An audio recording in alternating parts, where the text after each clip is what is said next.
Welcome back to the channel. ಎಲ್ಲರೂ ಹೇಗಿದ್ದೀರಾ? ಎಲ್ಲರೂ ಚೆನ್ನಾಗಿದ್ದೀರಾ ಅಂತ ಭಾವಿಸ್ತಾ ಈ ಕಡೆ ನಾನು ಚೆನ್ನಾಗಿದ್ದೀನಿ. ಯಾರ್ಯಾರು ನನ್ನ ಚಾನಲ್ನ ಹೊಸದಾಗಿ ನೋಡ್ತಿದ್ದೀರಾ ತಪ್ಪದೇ ಸಬ್ಸ್ಕ್ರೈಬ್ ಮಾಡಿ, ಹಾಗೆ ಲೈಕ್ ಮಾಡಿ, ಶೇರ್ ಮಾಡಿ, ಕಮೆಂಟ್ ಮಾಡಿ. ಇವತ್ತಿನ ವ್ಲಾಗ್ ಏನು ಸ್ಪೆಷಲ್ ಅಂದರೆ, ನಾನು ಹುಬ್ಳಿಗೆ ಹೋಗ್ತಾ ಇದ್ದೀನಿ. ಯಾಕೆ ಹೋಗ್ತಾ ಇದ್ದೀನಿ? ಏನಾದರೂ ಬಿಸ್ನೆಸ್ ಸ್ಟಾರ್ಟ್ ಮಾಡ್ತಿದ್ದೀನ ನಾನು? ಇಲ್ಲ ಆ ಥರ ಏನೂ ಇಲ್ಲ. ನಾನು ನಂದು RRB ಎಕ್ಸಾಮ್ ಬಂದಿದೆ, ಗೌರ್ಮೆಂಟ್ ಎಕ್ಸಾಮ್ ಇದು. ಸೊ ಅದನ್ನು ಬರೀಲಿಕ್ಕೆ ಹೋಗ್ತಾ ಇದ್ದೀನಿ. ಫಸ್ಟ್ ಟೈಮ್ ನಂದು ಸೆಂಟ್ರಲ್ ಎಕ್ಸಾಮ್ ಇದು. ಸ್ಟೇಟಿಗೆ ಬರ್ದಿದ್ದೀನಿ. ಸೆಂಟ್ರಲ್ ಎಕ್ಸಾಮ್ ಫಸ್ಟ್ ಟೈಮ್, ಹೇಗಿರುತ್ತೆ ಏನೋ ಗೊತ್ತಿಲ್ಲ. ಎಕ್ಸ್ಪೀರಿಯನ್ಸ್ ಮಾಡಿ ಈ ವ್ಲಾಗಲ್ಲಿ ನಿಮಗೆ ಗೊತ್ತಾಗುತ್ತೆ ಎಲ್ಲ. ನಾನು ಹಾಕ್ತೀನಿ ವ್ಲಾಗ್ನ ಅದನ್ನು. ಸೊ ಅಲ್ಲಿಗೆ ಹೋಗಬೇಕು, ಅದಕ್ಕೋಸ್ಕರ ಇವತ್ತು ಸಂಜೆ ಹೋಗೋದು. ಇವಾಗ ಬೆಳಗ್ಗೆ ಸೂರ್ಯನ ಬಿಸಿಲು ನೋಡಿದರೆ ನಿಮಗೆ ಗೊತ್ತಾಗ್ಬೋದು. ಇವತ್ತು ಸಂಜೆ ಇಲ್ಲಿಂದ ಉಡುಪಿಗೆ ಹೋಗಬೇಕು. ನನ್ನ ಜೊತೆ ಯಾರು ಬರ್ತಾರೆ ಅಂತ ಹೇಳಿ ನೀವು ಈ ವ್ಲಾಗ್ನ ನೋಡಬೇಕು. ಇವಾಗ ನಾನು ಹೇಳೋದಿಲ್ಲ. ಸೊ ಅಲ್ಲಿಂದ ಹೋಗಿ ನೆಕ್ಸ್ಟ್ ಹುಬ್ಳಿಗೆ ಹೋಗಿ ಎಕ್ಸಾಮ್ ಬರೆಯೋದು. ಸೊ ಏನೇನಾಗುತ್ತೆ ಏನು ಅಂತ ಹೇಳಿ ನೆಕ್ಸ್ಟ್ ಎಕ್ಸ್ಪೀರಿಯನ್ಸ್ ಆಗಿತ್ತು ಏನು ಅಂತ ನೆಕ್ಸ್ಟ್ ವ್ಲಾಗಲ್ಲಿ ನಾನು ಹೇಳ್ತೀನಿ. ಓಕೆ, ಇವಾಗ ವ್ಲಾಗ್ನ ಕಂಟಿನ್ಯೂ ಆಗಿ ನೋಡ್ಕೊಂಡು ರೆಡಿ ಆಗ್ತಾನೆ ವಿಷಯವನ್ನು ಹೇಳುವ ಅಂತ ಹೇಳಿ. ಸೊ ನನ್ನ ಫ್ರೆಂಡ್ ಅವಳಿಗೂ ಉಡುಪಿಲಿ ವರ್ಕ್ ಮಾಡೋದು. ಸೊ ನಾನು ಅಲ್ಲಿಂದಲೇ ಬಸ್ ಸ್ಟ್ಯಾಂಡಿಗೆ ಬರ್ತೀನಿ ಹೇಳಿದ್ದಾಳೆ. ನಾನು ಇಲ್ಲಿಂದ ರೆಡಿಯಾಗಿ ಹೋಗಬೇಕು. ಆವಾಗ ಮಳೆ ಬರುವ ಹಾಗೆ ಇದೆ, ಮೋಡ ಆಗಿದೆ. ಮಳೆ ಬರದಿದ್ರೆ ಸಾಕು, ಬಸ್ಸಲ್ಲಿ ಕುತ್ಕೊಂಡ ಮೇಲೆ ಬೇಕಾದರೆ ಬರಲಿ. ಬಟ್ ಇವಾಗ ಇಲ್ಲಿ ನಾವು ನೈಟ್ ಒಂದು 8 ಗಂಟೆ ಆ ಥರ ಬಸ್ ಹತ್ತಿದ್ರು. ನಾವಲ್ಲಿ ಒಂದು 4 ಗಂಟೆ ಅಲ್ಲ 8 ಗಂಟೆಗೆ ಹತ್ತಿದ್ರೆ ಒಂದು 6 ಗಂಟೆ ಹಾಗೆ ರೀಚ್ ಆಗ್ತೀವಿ, ನನಗೆ ಗೊತ್ತಿಲ್ಲ. ಬಟ್ ನಾವು ಆವತ್ತು 6 ಗಂಟೆಗೆ ಬಸ್ ಹತ್ತಿದಕ್ಕೆ ಇಲ್ಲಿಂದ ಒಂದು 4 o'clock ಅಲ್ಲಿ ರೀಚ್ ಆಗಿದ್ವಿ. ಈ ಸತಿ ನಾನು ಮತ್ತು ನನ್ನ ಫ್ರೆಂಡ್ ಇಬ್ಬರೇ, ಅದು ಹುಡುಗಿರು. ಸೊ ನನಗೆ ಸ್ವಲ್ಪ ಭಯ ಆಗ್ತಿದೆ. ನಾರ್ಮಲಿ ನಾನು ಭಯ ಪಟ್ಕೊಳ್ಳಲ್ಲ, ಸ್ವಲ್ಪ ಧೈರ್ಯವಂತೆ. ಆದರೂ ನನಗೆ ಇತ್ತೀಚಿನ ದಿನಗಳಲ್ಲಿ ಕೆಲವು ನಡೀತಿರುವ ಘಟನೆ ನೋಡಿ ನನಗೆ ಭಯ ಆಗ್ತಾ ಉಂಟು. ಅಷ್ಟೇ, ಅದು ಹುಡುಗಿರಲ್ಲ. ಸೊ ಹಾಗಾಗಿ ಗೊತ್ತಿಲ್ಲ, ನೋಡ ಎಲ್ಲ ದೇವ್ರ ಮೇಲೆ ಭಾರ ಹಾಕಿ ಹೋಗುವ. ಇಲ್ಲಿ ನೋಡಿ ನನಗೆ ಅದು ಎಂತ ಆಯ್ತು ಗೊತ್ತಿಲ್ಲ, ಗುಳ್ಳೆ ಆಗ್ಬಿಟ್ಟು ಬೆಳಗಾಗಿದೆ. ಅದು ಇನ್ನೂ ಸಹ ಹಾಗೇನೆ ಇದೆ, ಹೋಗ್ಲೇ ಇಲ್ಲ. ಏನ್ ಮಾಡೋದು ಹೇಳಿ? ವಿಡಿಯೋದಲ್ಲಿ ಯಾವುದೇ ತೋರಿಕೆ ಇರಲ್ಲ, ರಾ ಏನಿದೆ ಅದನ್ನೇ ಹಾಕ್ತೀನಿ ನಾನು. ಯಾಕೆ ಈ ತರ ಹೇಳಿದ್ನಂದ್ರೆ, ಅಲ್ಲಿ ಹೋಗಿ ನಾವು ರೂಮ್ ಬುಕ್ ಮಾಡಲ್ಲ. ಯಾಕಂದ್ರೆ ಎಕ್ಸಾಮ್ ಬೆಳಗ್ಗೆನೆ ಇದೆ, ನಮ್ಗೆ ಬೆಳಗ್ಗೆನೆ ಎಕ್ಸಾಮ್ ಇರೋದು. ಟೈಮು ಓಕೆ 5:30ಗೆ ಹೊರಡ್ತೀನಿ ನಮ್ಮ ಮನೆಯಿಂದ. ಏನ್ ಹೇಳ್ತಿದ್ದೆ? ಎಕ್ಸಾಮ್ ಬೆಳಗ್ಗೆನೆ ಇರೋದು. ಸೊ ನಾವು ಬೆಳಗ್ಗೆ ರೀಚ್ ಆಗ್ತೀವಿ ಅಲ್ಲಿಗೆ. ಎಕ್ಸಾಮಿಗೆ ತುಂಬಾ ಟೈಮ್ ಇರುತ್ತೆ ಅವಾಗ. ಅಷ್ಟು ಸ್ವಲ್ಪ ಹೊತ್ತಿಗೋಸ್ಕರ ಅಂತೇಳಿ ಸುಮ್ಮನೆ ರೂಮ್ ಮಾಡ್ಬೇಕಲ್ಲ, ಅದೊಂದು ರೀಸನ್. ಇನ್ನೊಂದು, ಅಲ್ಲಿ ಹೋಗಿ ರೂಮ್ ಬುಕ್ ಮಾಡೋದು ನಿಜವಾಗ್ಲೂ ಗೊತ್ತಿಲ್ಲ. ಸೊ ಬಸ್ ಸ್ಟ್ಯಾಂಡ್ ಅಲ್ಲಿ ಇದ್ದು ಮತ್ತೆ ನಾವು ಎಕ್ಸಾಮ್ ಸೆಂಟರ್ಗೆ ಹೋಗುವ ಅಂತ ಹೇಳಿ ಇದೆ. ಸುಮ್ಮನೆ ಅದಕ್ಕೋಸ್ಕರ ಅಂತ ಹೇಳಿ ಮತ್ತೆ ರೂಮ್ ಬುಕ್ ಮಾಡಿ ಎಂತಕ್ಕೆ? ರೂಮ್ಗೆ ಒಂದು ಮೇ ಬಿ 500 ಆ ಥರ ಇರ್ಬೋದೇನೋ, ಗೊತ್ತಿಲ್ಲ ನಂಗೆ ಕರೆಕ್ಟ್. ಬಟ್ ಆದ್ರೂ ಬೇಡ, ಸುಮ್ಮನೆ ರೂಮ್ ಎಂತಕ್ಕೆ ಅಂತ ಹೇಳಿ ರೂಮ್ ಬುಕ್ ಮಾಡಿಲ್ಲ. ಇವಾಗ ಸದ್ಯಕ್ಕೆ ಕೇಳ್ತಿದ್ದೀನಿ, ಮುಂದೆ ಏನಾಗುತ್ತೆ ಗೊತ್ತಿಲ್ಲ ಅಲ್ಲಿ. ಬಟ್ ಪ್ಲಾನ್ ಅಲ್ಲಿ ಅದೇ ತರ ಇದೆ, ಬೇಡ ರೂಮ್ ಬುಕ್ ಮಾಡೋದು. ಅಷ್ಟೊತ್ತಿಗೆ ಎಲ್ಲರೂ ಎದ್ದಿರ್ತಾರೆ ಬಸ್ ಸ್ಟ್ಯಾಂಡ್ ಅಲ್ಲಿ. ಸೊ ಅಲ್ಲೇ ಸ್ವಲ್ಪ ಕುತ್ಕೊಂಡು ಅಲ್ಲೇ ನೆಕ್ಸ್ಟ್ ವಾಶ್ರೂಮ್ ಹೆಂಗೂ ಇರುತ್ತಲ್ಲ, ಅಲ್ಲಿ ಫ್ರೆಶ್ ಅಪ್ ಆಗಿ ನೆಕ್ಸ್ಟ್ ಆಮೇಲೆ ಎಕ್ಸಾಮ್ ಸೆಂಟರ್ಗೆ ಹೋಗೋಣ ಅಂತ ಹೇಳಿ ಇದೀವಿ. ನೋಡ್ಬೇಕು ಇನ್ನು ಏನೇನಾಗುತ್ತೆ ಅಂತ ಹೇಳಿ. ನಾನು ಒಬ್ಬೊಬ್ಳೆ ನಮ್ಮ ಊರಿಗೆಲ್ಲ ಹೋಗಿದ್ದೀನಿ, ಬಟ್ ಈ ಸತಿ ಅಲ್ಲಿಗೆ ಹೋಗ್ಬೇಕಾದ್ರೆ ಭಯ ಆಗುತ್ತೆ.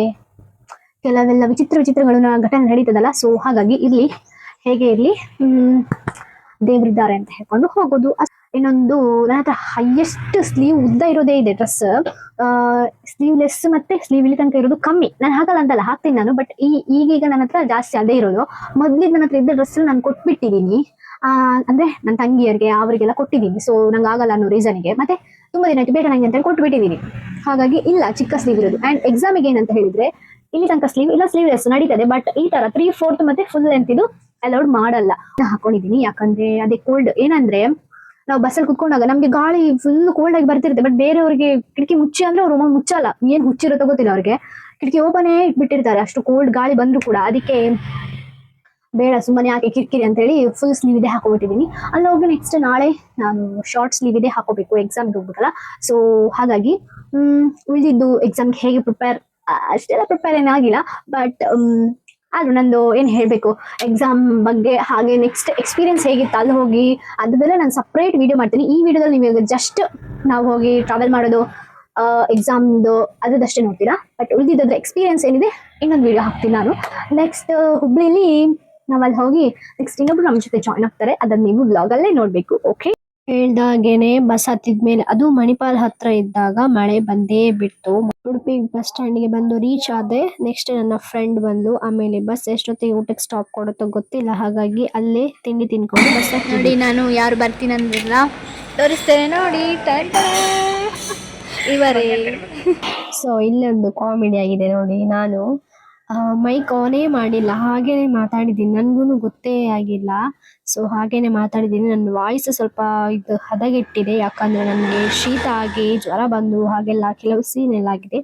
ಆ ರೀಸನಿಂದ ಈ ಬ್ಲಾಗ್ ಕೂಡ ಲೇಟಾಗಿ ಅಪ್ಲೋಡ್ ಆಗ್ತಿದೆ, ಇಲ್ಲಾಂದ್ರೆ ಬೇಗ ಅಪ್ಲೋಡ್ ಮಾಡೋ ಪ್ಲಾನ್ ಇತ್ತು. ಸೊ ಆ ಬಸ್ ಬಂತು, ಆ ಬಸ್ ಬೆಳಗ್ಗೆ 3:30 4 ಗಂಟೆ ರೀಚ್ ಆಗ್ತದೆ ಹೇಳಿದ್ರು ಅವರು. ಸೊ ಬಸ್ಸಲ್ಲಿ ಕೂತಿದ್ದೀವಿ ನಾವು. ನೋಡಿ ನೋಡಿ ನಾನು ಎಷ್ಟೆಲ್ಲ ಮಾತಾಡಿದ್ದೀನಿ, ಒಂದು ರೆಕಾರ್ಡೇ ಆಗಿಲ್ಲ. ಅದು ರೆಕಾರ್ಡ್ ಅಂದ್ರೆ ವಾಯ್ಸೇ ಇದಾಗಿಲ್ಲ. ನಮ್ಮ ದಿವ್ಯನಿಗೆ ಬಸ್ಸಲ್ಲಿ ಒಂದು ಮಗು ಆಯ್ತು ಟಪಕ್ ಅಂತ.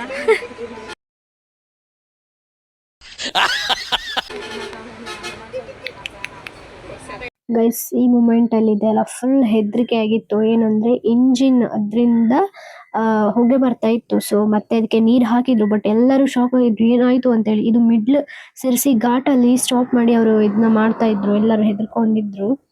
ಸೊ ಗೈಸ್ ಹುಬ್ಳಿಗೆ ಬಂದ್ವಿ. ಅದು ಬಸ್ ಒಂದು 4 ಗಂಟೆಗೆ ರೀಚ್ ಆಗ್ತದೆ ಅನ್ಕೊಂಡ್ರೆ 3 ಗಂಟೆಗೆ 3 ಗಂಟೆಗೆ ಬಂದು ಜಾಗರಣೆ ಮಾಡುತ್ತಾರೆ ಆಗ್ಬಿಟ್ಟಿದೆ. ಆದ್ರೆ ಏನೋ ಪುಣ್ಯಕ್ಕೆ ಜನ ಇರ್ತಾರೆ ನಾರ್ಮಲಿ. ಹುಬ್ಳಿ ಹೊಸ ಬಸ್ ಸ್ಟ್ಯಾಂಡ್ ಅಲ್ಲಿ ಜನ ಇದ್ದಾರೆ. ಇವಾಗ ಅಷ್ಟೊತ್ತಿನ ತನಕ ಕಾಯ್ಬೇಕಲ್ಲ, ಬೆಳಕಾಗೋ ತನಕ. ನಿದ್ದೆ ಮಾಡ್ಲಿಕ್ಕೆ ಸಹ ಭಯ ಆಗ್ತದೆ ನಂಗೆ. ಇದು ಮೊದ್ಲೇ ಮಿನಿ ಬೆಂಗಳೂರು ಇದ್ದಂಗೆ, ಯಾರಾದ್ರೂ ಏನಾದ್ರು ತಗೊಂಡು ಹೋದ್ರೆ ಎಂತ ಮಾಡುದು. ಅದಕ್ಕೆ ನಾನು ಅವ ಲೇಟಾಗಿ ಬರ್ತಾನೆ ಅಂತ ಅನ್ಕೊಂಡೆ. ಅವ ಸಂತೆ ಪಡೆ ಇಷ್ಟು ಬೇಗ ಬರ್ತಾನೆ ಅಂತ ಯಾರಿಗ್ ಗೊತ್ತು.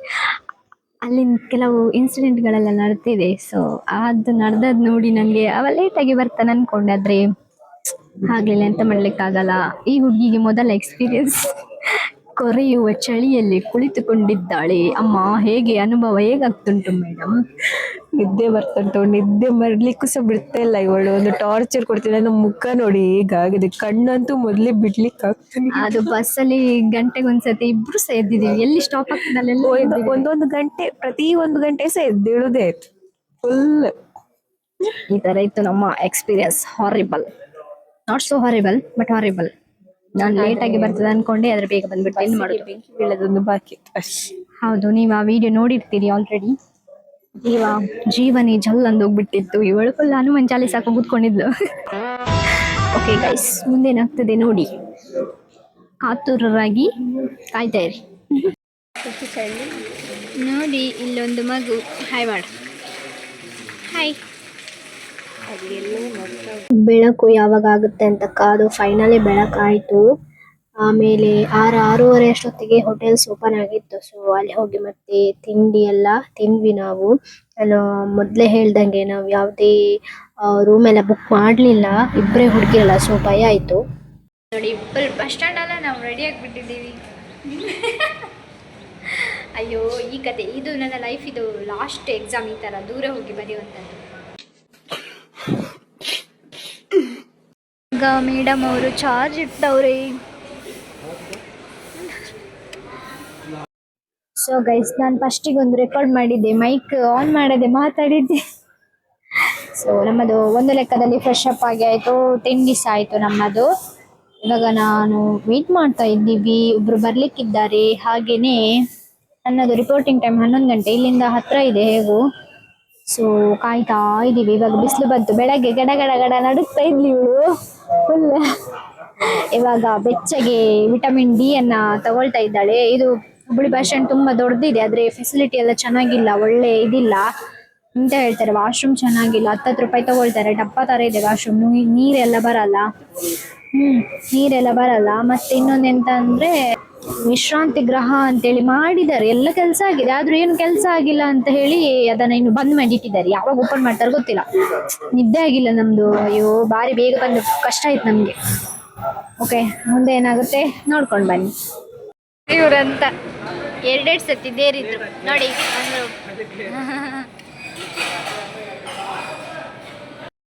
ನಾವಿದ್ದಲ್ಲಿ ಒಂದು ದೇವಸ್ಥಾನ ಇತ್ತು, ಕೃಷ್ಣನ ದೇವಸ್ಥಾನ ರಾಮನ ದೇವಸ್ಥಾನ ಗೊತ್ತಿಲ್ಲ, ಅಲ್ಲಿ ಬಂದಿದ್ದೀವಿ ಸ್ವಲ್ಪ ದೇವರದ್ದು ಬ್ಲೆಸ್ಸಿಂಗ್ ತಗೊಳ್ಳುವ ಅಂತೇಳಿ. ನೋಡಿ ಇದೆ, ಆದರೆ ಇದರಲ್ಲೆಲ್ಲ ಸಹ ಓದ್ತಾ ಇದ್ದಾರೆ ಒಳಗೆ ಕುತ್ಕೊಂಡು.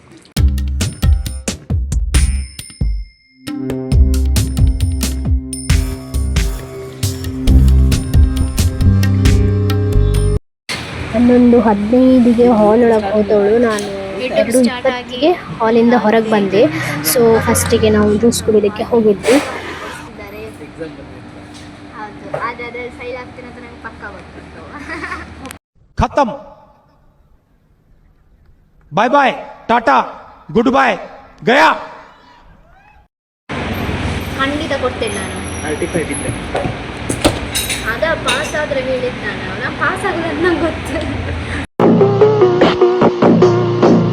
ಅಲ್ಲ ಅಷ್ಟು ತಿಂಗಳು ಓದಿ ಬರ್ದಾರ ಆಗೋಲ್ಲ. ನಾನು 1 ವಾರ ಹಿಂದೆ ಓದಿ ಏನು ಅಲ್ಲಿ ಕ್ವಶನ್ ನೋಡಿ ಗೊತ್ತು ನಂಗೆ ಲಕ್ಕು. ಎಲ್ಲ ಟಚ್ ಮಾಡಿಲ್ಲ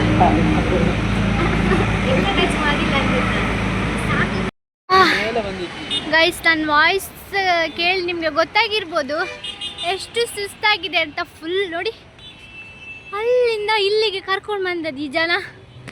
ಸತ್ಯ ತಿಂದು ಹೊಟ್ಟೆ ಫುಲ್ಲಾಗಿ ಸಾಕಾಗಿದೆ. ನನ್ನ ಮುಖ ಎಲ್ಲ ಡಲ್ಲಾಗಿ ಕಾಣ್ತಿರ್ಬೋದು. ಸೋ ಸುಸ್ತಾಗ್ತಾ ಉಂಟು ಫುಲ್. ಚಿಗರಿ ಬಸ್ಸಲ್ಲಿ ಕರ್ಕೊಂಡು ಹೋಗ್ತೀನಿ ಅಂತೇಳಿ ಇನ್ನೇ ಅಲ್ಲೇ ಅಯ್ಯಯ್ಯ ಕೆಳಗೆ ಮೇಲೆ ಹತ್ತಿದ್ದು, ಈಗ ಪುನಃ ಕೆಳಗೆ ಇಳಿಬೇಕಂತೆ. ನೋಡಿ ಹುಬ್ಳಿ ಚಿಗರೆ ಬಸ್ಸಿಗೆ ಹಿಂಗೆ ಹೋಗ್ಬೇಕು ನೋಡಿ ಗಾಯ್ಸ್. ಸೇಮ್ ಮೆಟ್ರೋಗೆ ಹೋಗ್ತೀವಲ್ಲ ಅದೇ ಥರ ಈ ಥರ ಎಲ್ಲ ಇರ್ತಾರೆ. ಬಸ್ ರೋಡ್ ಮೇಲೆ ಬರ್ತದೆ ಅಷ್ಟೇ. ಮೆಟ್ರೋ ಥರ ಅಂದರೆ ಆ ಥರ ರೈಲ್ ಥರ ಇದಿರಲ್ಲ ಹಳಿ. ನನ್ನ ಹಸ್ಬೆಂಡು ಟಿಕೆಟ್ ತರಲಿಕ್ಕೆ ಹೋಗಿದ್ದಾರೆ. ಓ ಇಷ್ಟೆಲ್ಲ ಸಾಹಸ. ಆ ಮೇಲೆಯಿಂದ ಹೀಗಾಗಿ ಈಗ ಇಲ್ಲಿಂದ ಬಂದದ್ದು. ಸಾಕಾಯಿತು. ತಿನ್ನದೆಲ್ಲ ಇಲ್ಲೇ ಕರಗಿಸ್ತಾರೆ ಇವರು. ನೆಕ್ಸ್ಟ್ ನಾವು ಹೋಗಿದ್ದು ಹುಬ್ಬಳ್ಳಿಯ ಮಾರ್ಕೆಟಿಗೆ ಹೋಗಿದ್ವಿ. ಸ್ವಲ್ಪ ಹಾಗೆ ಶಾಪಿಂಗ್ ಮಾಡುವ ಅಂತೇಳಿ. ಅಲ್ಲಿ ಅವಳು ಬ್ಯಾಗ್ ತಗೊಳ್ತೀನಿ ಹೇಳಿದ್ಲು. ಅದರದ್ದೇ ಸ್ವಲ್ಪ ಅವರು ಬಾರ್ಗೇನಿಂಗ್ ಅದೆಲ್ಲ ಮಾಡ್ತಾ ಇದ್ರು ಅವರು. ಅದಾದ್ಮೇಲೆ ನೆಕ್ಸ್ಟ್ ಹಾಗೆ ಮುಂದೆ ಮಾರ್ಕೆಟಿಗೆಲ್ಲ ಹೋದ್ವಿ. ಐ ಹೋಪ್ ನಿಮಗೆ ವಿಡಿಯೋ ಇಷ್ಟ ಆಗಿದೆ ಅನ್ಕೊಳ್ತೀನಿ. Thanks for watching. ಬಾಯ್.